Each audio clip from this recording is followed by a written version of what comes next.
Welcome back. इस segment में हम देखेंगे इलेक्ट्रिकल एंड मैकेनिकल कंपोनेंट्स। ये वीडियो के एंड में आप आइडेंटिफाई कर सकते हैं मेजर कंपोनेंट्स एक फोटोवोल्टेइक सिस्टम में, जैसे कि फोटोवोल्टेइक पैनल या solar panel, inverter, battery and charge controller. इसमें हम देखेंगे balance of system components BOS kit में भी क्या क्या सामान होता है, और हम देखेंगे mounting, wiring and electrical protection devices. Start करेंगे रूफटॉप पे रखा हुआ फोटोवोल्टिक मॉड्यूल से, फिर वहां से हम जाएंगे इन्वर्टर पे। बाकी हम उसके बाद देखेंगे कनेक्शंस कैसे होते हैं।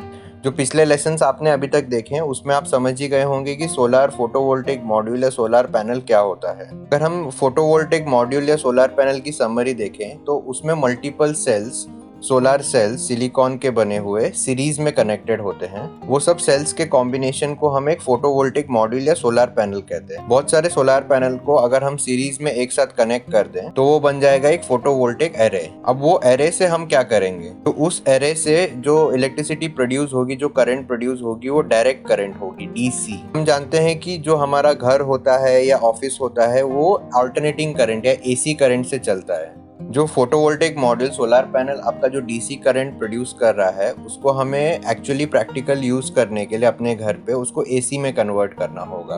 तो DC टू AC कन्वर्शन के लिए हम एक इन्वर्टर को यूज करते हैं। इन्वर्टर जो होता है वो पूरे सिस्टम का हार्ट होता है, जो कि आपके सोलर पैनल को आपके घर तक, उसकी करंट को आपके घर तक पहुंचाता है। इन्वर्टर जो होते हैं सोलर इन्वर्टर, वो भी बहुत सारे टाइप के होते हैं।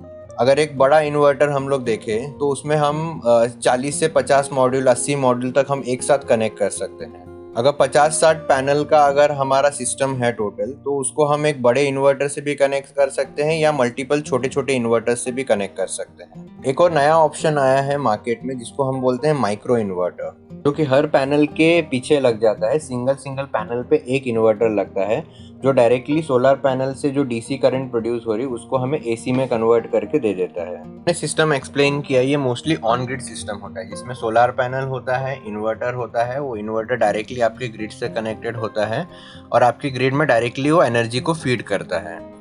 जो दूसरे टाइप का सिस्टम होता है उसे हम कहते हैं ऑफ ग्रिड सिस्टम। उसमें मोस्टली हमें बैटरी की रिक्वायरमेंट होती है। जो ऑफ ग्रिड सिस्टम होता है वो मोस्टली हम कहाँ पे यूज करते हैं, जहाँ पे हमें बैकअप की रिक्वायरमेंट होती है, मतलब जहाँ पर इलेक्ट्रिसिटी फ्रीक्वेंटली चली जाती है या प्रेजेंट नहीं है, वहाँ पे हम ऑफ ग्रिड सिस्टम को यूज करते हैं। ऑन ग्रिड सिस्टम वहाँ पे यूज होता है जहाँ पर इलेक्ट्रिसिटी कंटिन्यूसली प्रेजेंट है। जो ऑफ ग्रिड में बैटरीज यूज करते हैं वो भी बहुत सारे टाइप की आपको मिल जाएंगी, जैसे कि लेड एसिड बैटरी या लिथियम आयन बैटरी।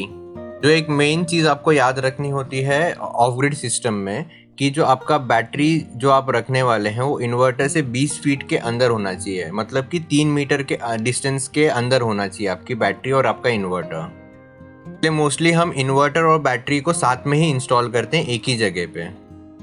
जो बैटरी सिस्टम होता है ऑफ ग्रिड, उसमें हमें और एक कंपोनेंट की मोस्टली ज़रूरत पड़ती है जिसको हम कहते हैं चार्ज कंट्रोलर। चार्ज कंट्रोलर होता है, उसका बेसिक फंक्शन यही होता है कि वो बैटरी की हेल्थ को इम्पोर्टेंस देता है कि बैटरी अंडर चार्ज ना हो, ना कि ओवर चार्ज हो। ऑफ ग्रिड सिस्टम का जो एक्चुअल ब्रेन होता है वो सोलर चार्ज कंट्रोलर ही होता है, जो कि बैटरी के चार्जिंग और डिस्चार्जिंग दोनों को कंट्रोल करता है।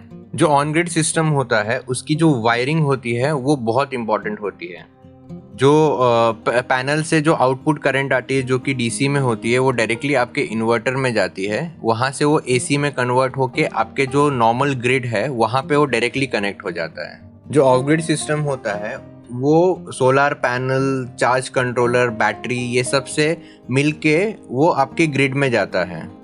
ग्रिड इन द सेंस कि जहाँ से आपका पावर डिस्ट्रीब्यूट हो रहा है आपके पूरे घर में। ऑफ ग्रिड में भी दो टाइप के इन्वर्टर्स आपको मिल जाते हैं। एक तो प्योर ऑफ ग्रिड होता है जो कि ग्रिड का पावर यूज़ नहीं करता है, बिल्कुल भी ग्रिड में फीड नहीं करता है बेसिकली, बट ग्रिड से वो बैटरी को चार्ज कर सकता है। और एक दूसरा सिस्टम होता है जो कि होता है हाइब्रिड, जो कि on grid end of grid का कॉम्बिनेशन होता है। ये पूरे सिस्टम को हम लोग लगाते हैं तो हम एक balance of the system kit को यूज़ करते हैं, जिसमें मोस्टली ACDB और DCDB होता है। ACDB मतलब alternating current distribution box, DCDB मतलब डायरेक्ट करंट डिस्ट्रीब्यूशन बॉक्स।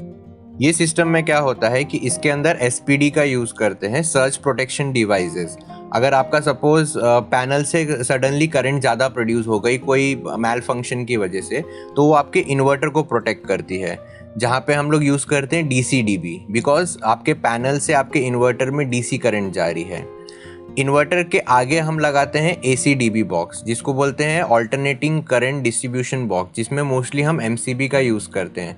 अगर सपोज इन्वर्टर में कोई मैल फंक्शन हो जाए तो आपका जो करंट आउटपुट होगा इन्वर्टर से वो सडनली बढ़ जाएगा। अगर वो बढ़ जाएगा तो आपके जो इलेक्ट्रिकल डिवाइसेस जो आप घर पे यूज़ कर रहे हैं उसको वो डैमेज कर सकता है। तो इसके लिए हम वहाँ पे एक ACDB बॉक्स को यूज़ करते हैं इन्वर्टर के आगे और आपका जो होम का कनेक्शन है जहाँ पे आपका लोड है उसके बीच में। जैसे ही आपका करंट सर्ज होता है, करंट आपका इंक्रीज हो जाता है अगर गलती से आपके इन्वर्टर से, तो जो आपका MCB है, ACDB का MCB, वो आपका ट्रिप हो जाएगा। जो सोलार सिस्टम हम इंस्टॉल करते हैं उसको एक स्ट्रिक्ट ग्राउंडिंग रिक्वायरमेंट बहुत ज़रूरी होती है, जिसको हम अर्थिंग बोलते हैं। तो इसके लिए एक सेपरेट अर्थिंग आपको क्रिएट करना होता है। जो होता है वो हम एक अर्थिंग को हम कनेक्ट करते हैं डायरेक्टली सोलार पैनल से, दूसरी अर्थिंग हमारे घर की जो लोड होता है उसकी अर्थिंग और एक नई बनाते हैं, प्लस जो इन्वर्टर होता है उसके लिए हम एक सेपरेट अर्थिंग देते हैं।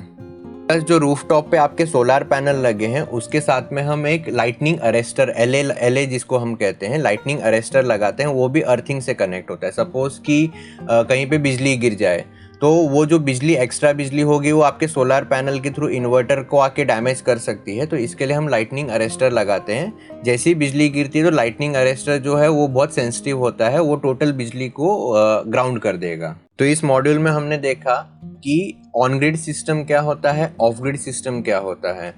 ऑन ग्रिड सिस्टम में आपका इन्वर्टर कैसा होता है, ऑफ ग्रिड सिस्टम में क्या क्या डिफरेंट कंपोनेंट्स को हम लोग यूज़ करते हैं। जैसे कि हम एक ऑफ ग्रिड सिस्टम में हम बैटरी का एक एक्स्ट्रा इस्तेमाल करते हैं, प्लस जो आपका सर्ज प्रोटेक्शन डिवाइसेस होती है जो कि आपके इन्वर्टर, सोलार पैनल, आपका जो ग्रिड है, प्लस आपका जो लोड है घर का, उसको प्रोटेक्ट करने के लिए हम कुछ डिवाइसेस को यूज़ करते हैं जैसे कि ACDB और DCDB।